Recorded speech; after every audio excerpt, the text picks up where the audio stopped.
Olá, meus amigos e amigas, o meu bom dia, o meu boa tarde, o meu boa noite. Hoje, 21 de abril de 2025, segunda-feira, quero aqui trazer uma palavra de Deus para te abençoar. Amém? Estou lembrando também que hoje é o dia de Tiradentes, foi martirizado, e também de Tancredo Neves, quando foi martirizado, porque mataram o Tancredo Neves, tá certo? É diferente de morrer.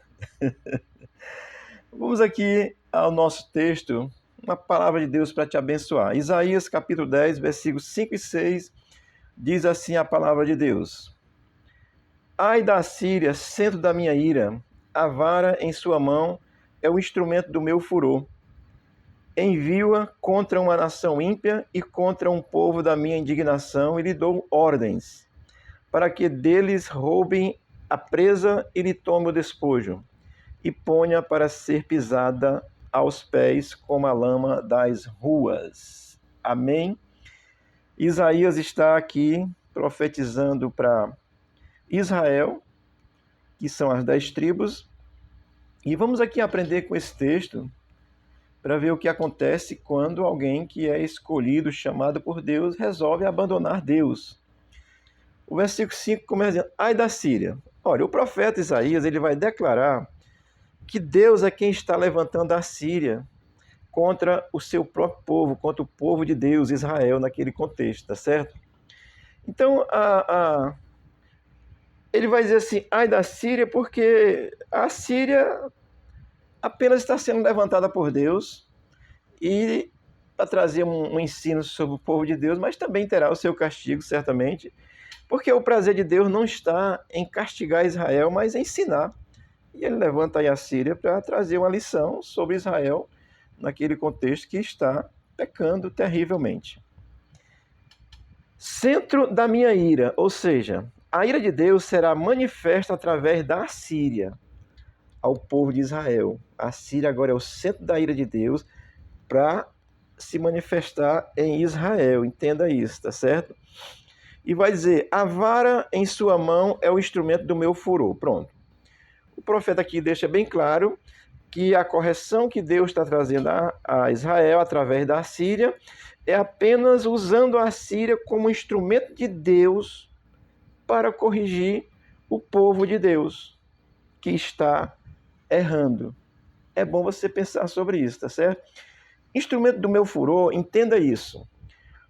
Todo ser humano, hoje, na era cristã, depois do advento de Cristo, depois que Cristo nasceu, morreu, ressuscitou, subiu aos céus e vai voltar, depois desse advento, assim, o furor de Deus, ele continua em todo ser humano que não crê em Cristo como seu Senhor e Salvador. É bom você compreender isso. Amém? Então, assim, você que não tem essa compreensão de Deus em Cristo como o Senhor da sua vida, você continua debaixo do furor da ira de Deus. Entenda, naquele contexto, Deus trouxe um castigo mesmo literal, visível, assim, que podia se ver, tá certo? Mas no caso aqui, está se tratando de uma vida eterna. Então, quem não crê em Cristo continua debaixo da ira de Deus, do furor da ira de Deus, com relação à vida eterna, está condenado eternamente. Você precisa crer em Cristo. Isso é a verdade bíblica. Amém? Deixa eu dizer aqui o que Jesus disse a respeito dessa verdade. Entenda que o profeta está falando no contexto de Judá, de Israel. Judá também existia ali as duas tribos, tá certo?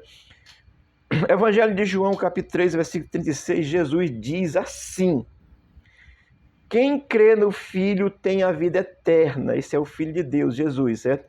Mas aquele que rejeita o Filho não verá a vida. Pelo contrário, a ira de Deus permanece sobre ele. Essa vida não verá a vida eterna. Tá certo? Desculpa. Você vive aí talvez tão bem, né? Estou bem, estou de boa. Aí Jesus disse lá em Mateus, diz, tolo, se tu morrer hoje, pedir a tua alma hoje, para quem vai deixar as tuas riquezas, os teus bens? Não leva para o céu não, bem, tá certo? O que leva para o céu é crer em Cristo, tá certo? O versículo 6 vai dizer assim: envio contra uma nação ímpia. Ora, Israel abandonou Deus, praticando a idolatria, ou seja, estava adorando qualquer tipo de Deus das tribos circunvizinhas, das nações circunvizinhas, naquele contexto, tá certo? Ímpio na Bíblia, meu amado, se refere ao seguinte, deixa eu dizer aqui para você que eu escrevi para não esquecer. Ímpio na Bíblia tem o seguinte significado. Ele refere-se a alguém que se comporta de forma contrária à vontade de Deus, desconsiderando a sua presença na sua vida, a presença de Deus, e os seus mandamentos, aquilo que Deus mandou fazer. É alguém que não tem fé, e essa fé é em Deus, tá certo? Que não se importa com os outros e que vive de forma egoísta. Olhe, a pessoa que não tem uma fé em Cristo, ele é egoísta. Ele pensa que às vezes até que nem é. Ah, estou ajudando. Ah, ajuda com o que sobra, rapaz. Se te pedirem tudo que tu tem, tu não dá, não. Eu dou? Também não. Mas dou o que eu puder dar e com prazer. Amém? Olha, o comportamento de Israel era esse. Era uma pessoa que tinha perdido a fé em Deus, apesar de ser o povo chamado, escolhido por Deus. Para quê? Para anunciar o Deus único às outras nações. Porque as outras nações tinham vários deuses, como sempre existe até hoje, tá certo? E eles tinham abandonado Deus, estavam servindo a todo tipo de Deus, então se tornaram ímpio. Quem abandona a fé em Cristo, de acordo com a Bíblia, é ímpio com relação a Deus, porque não tem uma fé exclusiva em Deus, é ímpio. E hoje é na pessoa de Jesus, tá certo? E o texto no versículo 6 vai continuar dizendo: e contra um povo da minha indignação, ou seja, Deus fica indignado contra aqueles que são escolhidos por Deus, chamados por Deus, e que resolvem abandonar Deus, prefere o pecado. O pecado aqui era da idolatria.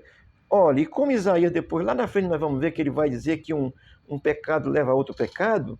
Aí quando vem a idolatria, aí vai entrar a feitiçaria, a macumbaria, a adulteraria, o adultério. Vai entrar toda a esculhambação que você imaginar, porque a pessoa sem Deus, que serve a outros deuses, ele vai agradar aos seus deuses. E às vezes o seu Deus é a sua vontade, é o seu prazer. Então você vai satisfazer o seu prazer e não a Deus, tá certo? Entenda isso. Olha, a pessoa sem Deus, sem Cristo, naquele contexto, o Deus de Israel era a revelação de Deus, Israel sabia disso e sabe até hoje. A pessoa sem Deus, ele vai fazer aquilo que lhe é cômodo. A religião não proíbe beber. Não, não proíbe você mentir. Adulterar nem fala. Servir outros deuses nem diz nada. Aí você está fazendo o que lhe é cômodo. Jesus chama para a gente fazer a vontade dele. Deus chamou Israel para fazer a vontade dele. E Israel estava fazendo a vontade de vários deuses. Precisa você entender isso e contextualizar, porque Deus é o mesmo ontem, hoje e eternamente. O escritor de Hebreus diz isso quando escreve no capítulo, me parece que 13, versículo 8, se eu não estiver enganado. E o texto vai continuar dizendo assim: lhe dou ordens para que deles roubem a presa. Essa expressão ela vai deixar bem claro que quem dá ordens, quem dá as ordens é Deus. Deus deu a ordem à Síria para assim humilhar Israel, porque Israel tinha abandonado Deus. E é assim que Deus faz. Assim, mas Deus é mau? Não. Mas ele corrige a quem ele ama. Diz a Bíblia que ele corrige, o pai corrige a quem ama, e se Deus é pai, ele vai corrigir. Se você tem Deus como pai, ele vai corrigir. Então, lhe dou ordens para que deles roube a presa. Então, a Síria nem sabia isso, achava que eles que eram os danadão, exército, né, e tal, mas é Deus que dá as ordens. Tudo que acontece debaixo dos céus, acima dele também, ou debaixo de qualquer dimensão que você queira imaginar, está sob o controle de Deus. É Deus que controla.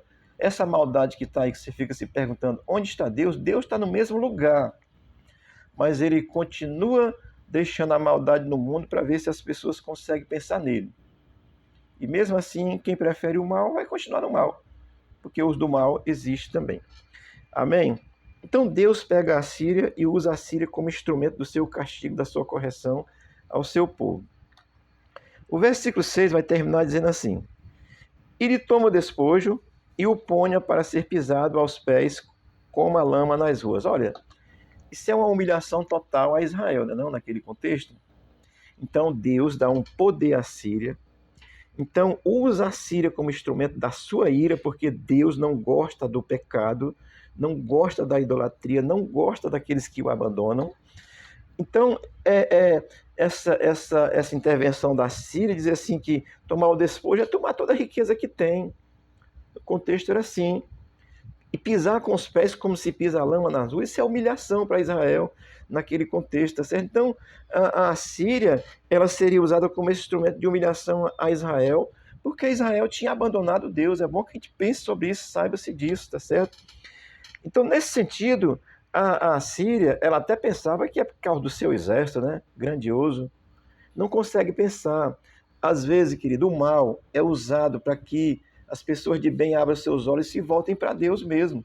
Aqui Deus estava usando o império da Síria, um império colossal, grandioso naquele contexto, para dominar Israel, porque Israel estava pecando, para trazer o ensino. Israel e a Síria pensava que ele é que era o danadão, sem perceber que era apenas um instrumento de Deus para trazer uma lição, uma compreensão ao povo de Israel que precisava se arrepender.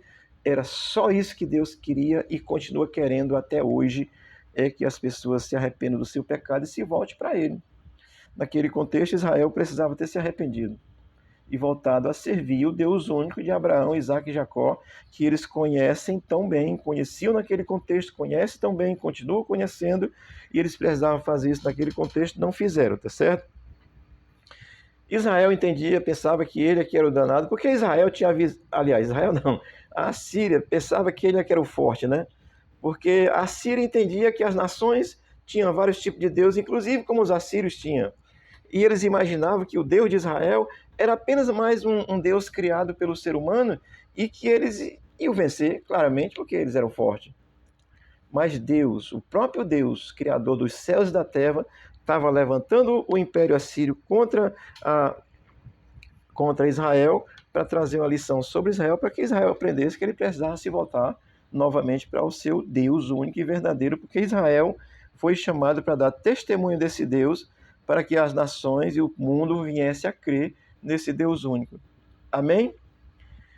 A Síria nada mais era do que o instrumento nas mãos de Deus. Muita gente hoje do mal. Vou pensar aqui, hoje nós estamos vivendo um contexto tão mal no Brasil, né? De tanta injustiça, de tanta coisa. O povo de Deus precisa acordar. Se voltar para Deus, crer em Deus, fazer a vontade de Deus. E a vontade de Deus é que a gente acerte, não faça o que é mal, não faça o que é ruim. Não adore outros deuses, não siga outras coisas que não são agradáveis a Deus. É sempre a vontade de Deus, é essa. Tá certo? Olha, Deus usa quem Ele quer para nos ensinar. Você esteja atento a isso. De repente alguém chega aí, um moribundo qualquer, que ninguém dá nada por ele, e Deus usa ele para falar uma verdade para você. Jó, ele diz o seguinte no capítulo 23, 13. Deus faz o que quer quando ele decide fazer alguma coisa. Ninguém pode impedir. Amém, querido? Você precisa entender isso e se voltar para Deus. Hoje, se voltar para Deus é pela fé exclusiva em Jesus Cristo. A revelação de Deus que encarnou para trazer a salvação, a restauração da humanidade com Deus, naturalmente daqueles que creem. Amém? Olha, Deus te abençoe. Eu vou citar aqui Paulo, 1 Coríntios 1, do versículo 26 do 27 ao 29. Não vou citar o texto totalmente, mas a ideia do texto. Lá Paulo escreve que Deus usou as coisas loucas desse mundo para confundir as que não são loucas. Usou os que não têm sabedoria para confundir os sábios. Usou pessoas que não têm qualificação nenhuma para falar a verdade de Deus e confundir, porque Paulo está escrevendo dentro de Coríntios para os gregos, né, que o grego pede sabedoria, e aí essa sabedoria humana, aí Deus usa a revelação da palavra por pessoas que não têm tanta filosofia, tanto conhecimento para revelar as grandezas de Deus. A minha palavra é que você possa entender Deus no contexto atual a partir de Jesus Cristo e possa crer em Cristo, para que você possa ter direito à vida eterna, tá certo? Israel, naquele contexto, abandonou Deus, sofreu um castigo tremendo. Foi levado cativo, preso, sofreu demais. Deus depois restaura porque tem uma conversa extraordinária com Israel e na vinda de Cristo vai restaurar Israel plenamente. Mas, para o cristão, hoje é a fé em Cristo. Que Deus te abençoe e o Espírito de Deus te ajude a crer em Jesus Cristo, em nome de Jesus. Amém.